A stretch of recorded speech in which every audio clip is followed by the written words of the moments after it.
In the heart of ancient Rome, a society meticulously structured by class and wealth thrived.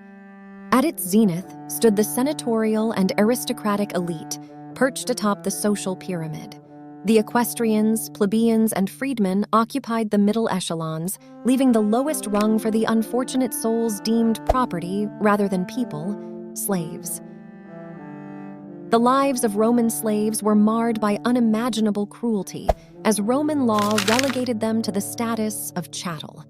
Paradoxically, the success of Roman society hinged heavily on this system, with freeborn citizens relying on slaves for the seamless functioning of their world. Trade routes of misery crisscrossed the empire, exchanging human lives from the northern reaches of Britain to the eastern lands of Syria. In the city of Rome itself, the ratio of slaves to freeborn individuals was a staggering 3:1 during the imperial era.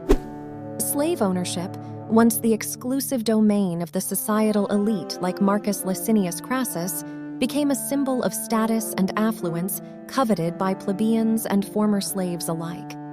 The evidence of this harsh reality is etched not only in Roman literature, but also in epigraphical sources and archaeological remnants.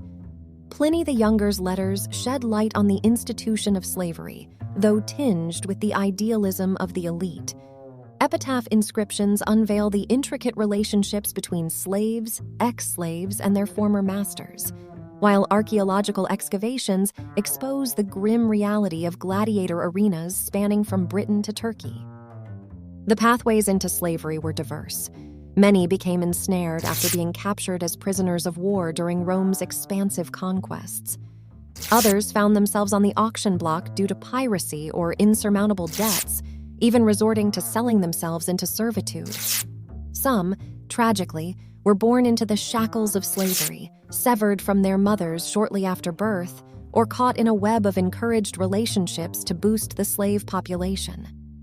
Within this realm of subjugation, diverse roles emerged for slaves.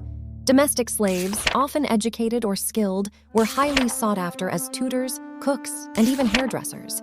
From public libraries to government administration, slaves played crucial roles in civic positions, sustaining urban life.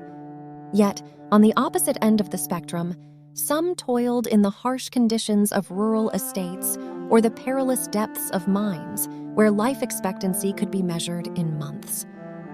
The relationship between slaves and their masters was governed by laws that predominantly favored the latter.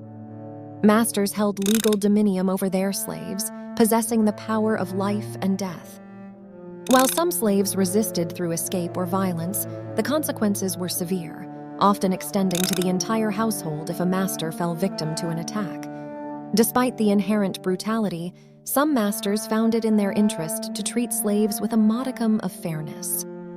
Instances of informal marriages and small allowances, known as peculium, were not unheard of.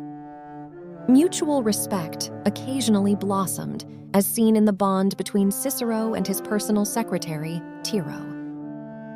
Gladiators, positioned at the nexus of public adulation, were paradoxically slaves. Forced into the arena, they became celebrities, some even earning their freedom through success. However, the allure of fame sometimes enticed them to return to the gladiatorial life, as in the case of Flamma, who received the symbolic rudis 4 times. The journey out of slavery, termed Manumission, took various forms, from a ceremonial event in front of a magistrate to being declared free in a master's will. Freedmen and freedwomen, or libertus and liberta respectively, faced certain restrictions despite gaining citizenship. They forged a delicate dance with their former masters in a system of patronage, exchanging benefits and obligations that formed a cornerstone of Roman society. Yet the stigma of slavery lingered for freed individuals. Viewed as socially inferior, they faced prejudices, vividly portrayed in works like Petronius's Satyricon, where the wealthy freedman Trimalchio struggled to escape the uncivilized stereotype.